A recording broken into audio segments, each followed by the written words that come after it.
Estamos de volta com o programa Primeiros Passos, hoje abordando alergias alimentares, inclusive alergia à proteína do leite de vaca, que é uma das mais comuns que a gente encontra nos dias de hoje e também que é alvo de bastante confusão. Quem vê Maria Eduarda assim, saudável e brincando com a mãe, não imagina as dificuldades diárias que ela enfrenta para conseguir se alimentar. O problema são as diversas alergias que ela desenvolveu. Ela tem alergia ao leite da vaca e os derivados, a cacau, a coco, a baunilha, a milho, a banana, a abacate, a corantes. Corantes, todos eles, o vermelho, o amarelo, qualquer tipo de corante. Ela não pode comer nada que tenha corante. Isso acaba tornando a vida mais difícil, até para sair para comer fora. Quando tem algum evento, eu sempre tenho que levar a alimentação dela.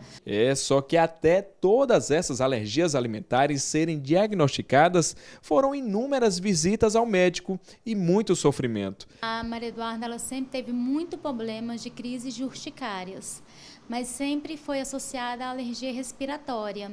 Só que chegou, o decorrer que ela foi crescendo, foi aumentando, que chegou a um ponto que começou a ultrapassar até a derme da pele dela, a sangrar, a ferir.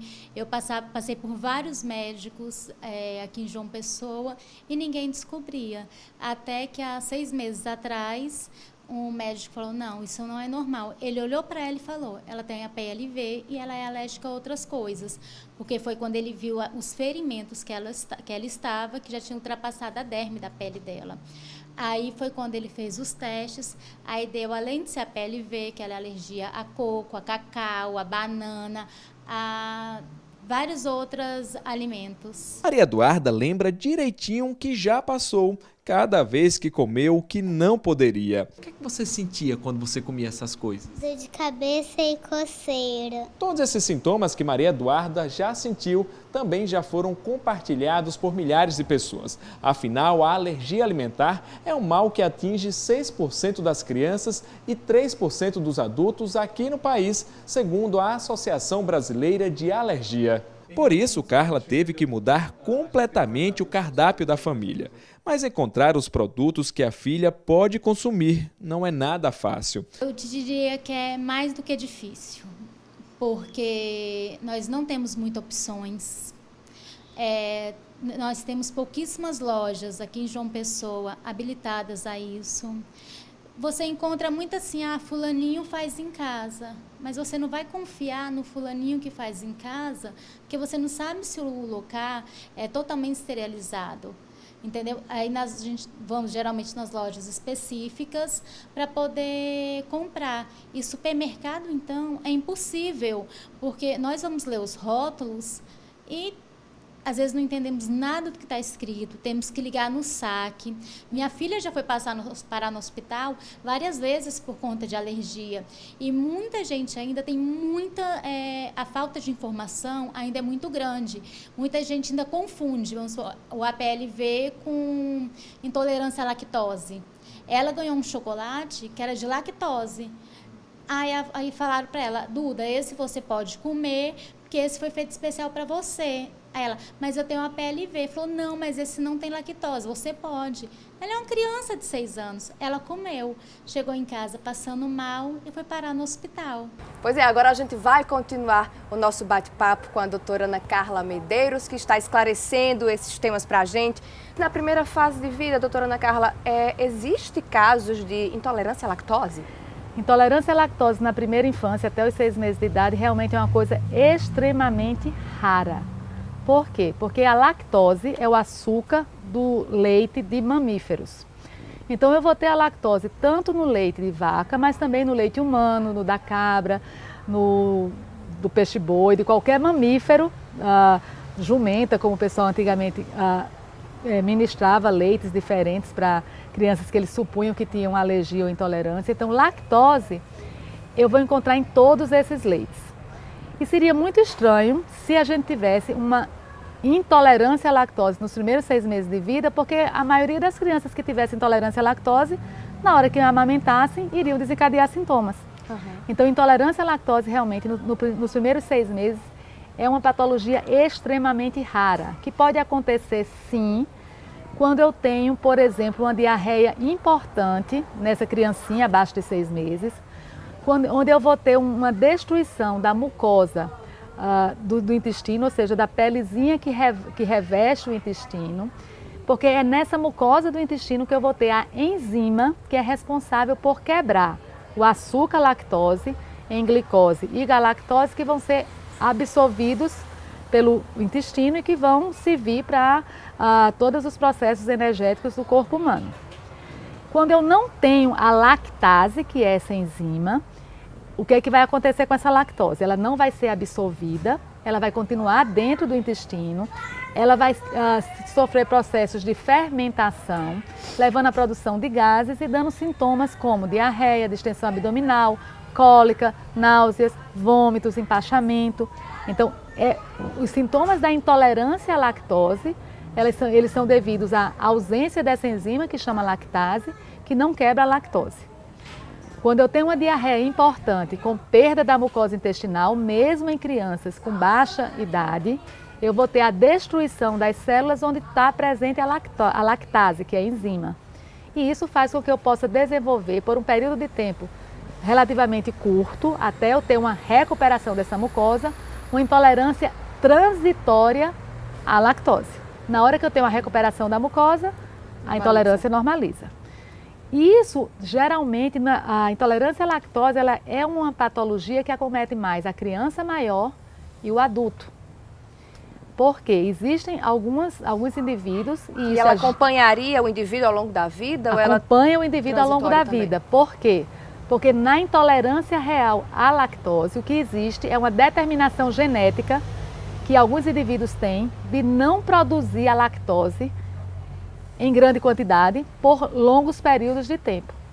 E isso é uma coisa que a gente chama de ontogeneticamente determinada, porque nós mamíferos fomos feitos para ter o contato com leite só enquanto a gente estivesse amamentando. O único mamífero que continua usando leite durante toda a sua vida é o ser humano. Então, ontogeneticamente, ou seja, nós fomos desenhados, nós somos determinados para ter a produção de lactose por um período que viria até a infância ou no máximo a adolescência, porque seria quando a gente poderia estar tendo um contato maior com o leite. A partir daí, não era para a gente estar se utilizando do leite, mas isso não acontece no nosso cotidiano. A nossa cultura, a cultura humana, ela tem o leite como um alimento extremamente presente, leite e seus derivados. Então, existem algumas pessoas que, à medida que vão crescendo, a produção dessa enzima, que é a lactase, ela começa a diminuir e algumas pessoas eles param de produzir. E aí, todas as vezes que ela tiver contato com o açúcar, com a lactose, elas podem vir a desenvolver sintomas. Doutora, voltando então para a questão da alergia à proteína do leite de vaca, essa alergia pode desaparecer nos primeiros anos de vida? Diferente da intolerância à lactose, que geralmente a intolerância à lactose, como a gente acabou de confirmar, ela acompanha o indivíduo durante toda a sua vida. A alergia à proteína do leite de vaca, geralmente, ela é transitória. Na grande maioria dos casos, as crianças que têm alergia à proteína do leite de vaca, elas vão deixar em algum período de vida de ter. Geralmente, a grande maioria delas, até os 2 anos, tem essa alergia à proteína resolvida. Eu vou ter algumas crianças que demoram um pouco mais para desenvolver o que a gente chama de tolerância e não ter mais sintomas relacionados à alergia quando entra em contato com o leite. Um número muito pequeno, realmente, de crianças podem continuar sendo adultos com alergia à proteína. Isso é uma coisa que não é comum, mas existem adultos que continuam desenvolvendo reações alérgicas quando entram em contato com a proteína do leite de vaca. Mas o normal é que essa alergia, ela resolva-se geralmente na primeira infância. Pois é, mas existem alternativas alimentares para essas crianças que são alérgicas à proteína do leite de vaca e também à lactose. Confira aí. 2 advogadas que não têm apenas a profissão como ponto em comum, mas também o fato de serem mães de filhos alérgicos ao leite de vaca. E foi justamente isso que aproximaram as duas, que começaram a pesquisar receitas alimentares inovadoras. Coincidentemente, os nossos filhos tiveram a mesma alergia, que foi a PLV, a alergia à proteína do leite de vaca. Então daí começou uma troca de figurinhas, uma troca de, olha, encontrei tal produto que pode ser consumido, encontrei aquele outro, ou consegui fazer um danoninho de inhame na minha casa, consegui fazer um mousse de chocolate na minha. E a gente foi ficando mais próxima e muito próxima por conta da questão da alergia, e sempre falando nesse tema, sempre tocando nesse tema. A situação de Carolina é um pouco mais complicada, porque não é apenas a filha que é alérgica, mas ela também. E nem pergunte qual é a alergia, viu? Porque fica difícil listar. Eu tenho alergia a perfumes, eu tenho alergia à maquiagem, eu tenho alergia à bijuteria, eu tenho alergia a alimentos, eu tenho alergia a remédios, eu tenho alergias, eu tenho alergias, eu tenho muitas alergias. Foi aí que as duas pensaram, por que não criar uma loja de produtos só para alérgicos? Acontece que depois que você vira mãe, o mãe se sobrepõe a qualquer outra atuação que você tenha na vida, né?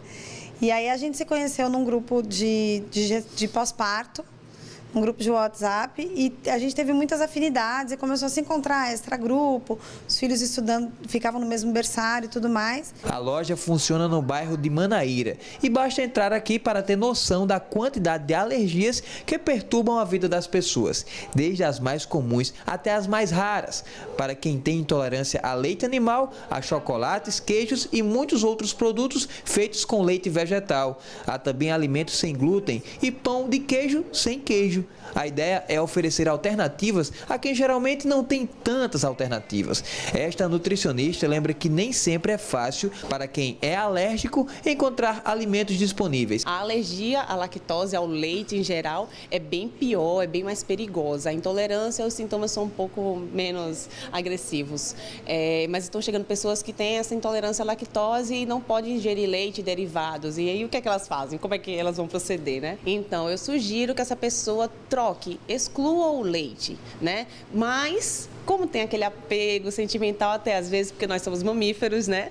Então, essa pessoa pode pegar leites vegetais, como de arroz, soja, amêndoas, que tem várias linhas e estão lançando essa opção. Ou então os lac-frees, né? Que estão bastante na moda. Pois é, agora a gente vai conversar justamente sobre essas fórmulas alimentares, doutora. Como escolher a fórmula ideal para aquela criança que tem a alergia à proteína do leite de vaca? A fórmula ideal, quando a gente fala em escolher a fórmula ideal, a gente tem que pensar só na questão alérgica mesmo do bebê e esquecer uma parte extremamente importante que se chama custo. A fórmula ideal para a gente avaliar a questão da alergia à proteína do leite de vaca, principalmente porque a gente não tem exames que comprovem para a gente que isso é realmente uma alergia. Quando eu vou dar o diagnóstico, o que é que eu faço? Eu tiro o leite que eu estava achando que estava dando alergia e eu vou entrar com uma fórmula especial que é potencialmente não alergênica para a gente ver se os sintomas daquela criança resolvem. É essa a forma que eu tenho de dar o diagnóstico. Então, em termos de fórmulas especiais de alergia, o que eu teria que entrar seria com fórmulas que façam com que esse paciente não desenvolva uma reação alérgica quando entrar em contato com a base da proteína dessa fórmula. E aí a gente tem fórmulas extensamente hidrolisadas e fórmulas de aminoácidos.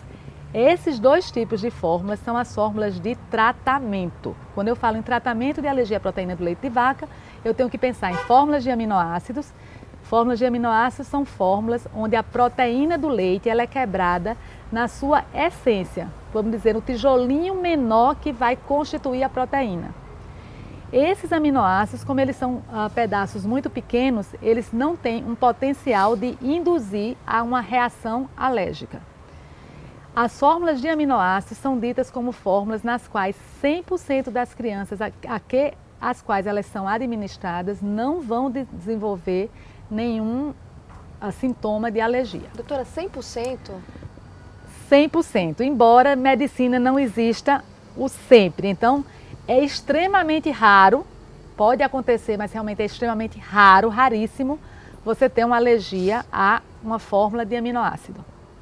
A fórmula de proteína extensamente hidrolisada, eu tenho a proteína do leite de vaca quebrada em frações muito pequenas, mas elas não são o tijolinho que compõe a proteína. Por exemplo, eu posso ter dipeptídeos, ou seja, dois aminoácidos juntos formando um dipeptídeo ou um tripeptídeo, mas eu não vou ter o tijolinho só. Então, essas fórmulas extensamente hidrolisadas, elas podem induzir alergia ainda em 10% das crianças que entram em contato com essa fórmula. Então, em termos de tratamento, o que a gente tem seriam essas duas fórmulas, principalmente para as crianças abaixo de 6 meses de vida. Existe uma outra fórmula especial, quebrada, hidrolisada, que a gente chama de parcialmente hidrolisada, onde eu vou ter as moléculas maiores ainda do que na extensamente hidrolisadas, embora sejam menores do que a proteína normal. Essas fórmulas parcialmente hidrolisadas, que são chamadas hipoalergênicas ou HA, elas não servem como tratamento. Por quê? Porque muitas crianças que entram em contato com essas fórmulas desenvolvem alergia. Elas servem mais na tentativa de prevenção. Então, quando eu tenho uma família de atópicos, que já existe um irmão alérgico à proteína do leite de vaca, se eu tenho a necessidade de entrar com a fórmula complementar, eu vou usar uma parcialmente hidrolisada. Mas se eu tenho um diagnóstico feito de alergia à proteína do leite de vaca, não adianta eu entrar com essa fórmula. Então, no caso, iria para extensamente hidrolisada e caso o bebê não se adapte, seria então uma fórmula à base de aminoácidos. Exatamente. E qual seria o momento de fazer o caminho inverso? Normalmente a gente deixa pelo menos 2 meses o paciente sem sintomas, até porque se ele tem uma colite, se ele tem alguma alteração de mucosa, é um tempo suficiente para que haja a recuperação dessa mucosa. Então, geralmente a gente deixa de 6 a 8 semanas o paciente em uso dessa fórmula especial. E aí, a partir daí, existem 2 vertentes. Se eu quero confirmar de verdade o diagnóstico, depois dessas 2 semanas eu já entro com uma fórmula de proteína intacta de leite. E aí, se ele continuar com alergia, se ele realmente tiver alergia ainda, na hora que eu entrar com essa fórmula de proteína intacta, a criança vai voltar a ter os mesmos sintomas. As mães morrem de medo de fazer isso. É uma tortura. Com certeza. Então, geralmente, o que a gente faz? Após 2 meses, a gente começa a desmamar. O que é desmamar? Se eu estava usando uma fórmula de aminoácido, que é a menos alergênica que eu tenho, eu vou começar a introduzir uma fórmula de extensamente hidrolisado. Se a criança não tem nenhum, e a gente passa 1 mês, 2 meses observando. Se a criança não desenvolve nenhum sintoma, eu preciso avaliar se, depois de tanto tempo em uso de uma fórmula sem lactose, lembre-se que essas fórmulas especiais elas não têm lactose, se eu não fiz com que essa criança diminuísse a sua produção normal de lactase. Então, normalmente, quando eu passo da extensamente hidrolisada, estou na extensamente hidrolisada agora, eu vou introduzir uma extensamente hidrolisada também, mas só que com lactose. Porque se o paciente ele tem algum sintoma, em termos de diarreia, de cólica, de alguma coisa, eu tenho como dizer, essa mucosa não estava mais tão adaptada à lactose e esse sintoma que ele fez foi por conta da lactose. Que seria um sintoma normal. Normal, exatamente. Não é mais de alergia, tá? Mas aí, o que é que eu faço? Eu não vou entrar com a proteína intacta, porque a proteína intacta tem a lactose junto. A fórmula de proteína intacta, ela tem lactose junto. Se o paciente ele passou por essas etapas, estava na D-aminoácidos, foi para extensamente hidrolisada com lactose e deu tudo certo, eu vou começar a introduzir em pequenas quantidades porções de leite, tá? Para avaliar se esse paciente ele vai ou não desencadear algum sintoma. Se esse paciente não desencadear nenhum sintoma, eu vou progredindo essas quantidades de leite e eu mantenho esse paciente em observação por até 2 meses. Lembre-se que a gente já comentou que a alergia ela não necessariamente ela é imediata. Eu posso ter a alergia até 2 meses após o contato com o alérgeno novamente. Então, esse paciente passa por 2 meses sob observação. Se depois desses 2 meses ele está em uso de leite, de alimentos com derivados de leite e não desenvolveu nenhum sintoma, então a gente diz que o paciente está curado. Ele tem alta e vida normal, que é o que acontece na grande maioria das pessoas que têm alergia à proteína do leite de vaca. Ela é transitória. Que bom, doutora Ana Carla. Obrigada pelos seus esclarecimentos e ensinamentos aqui para nós, mães que temos tantas dúvidas e que precisamos tanto, né, de um apoio profissional num momento como esse. O programa Primeiros Passos vai ficando por aqui. Espero que você tenha conseguido aí aproveitar ao máximo esse bate-papo. Espero que tenha te ajudado e a gente se encontra semana que vem. Até lá!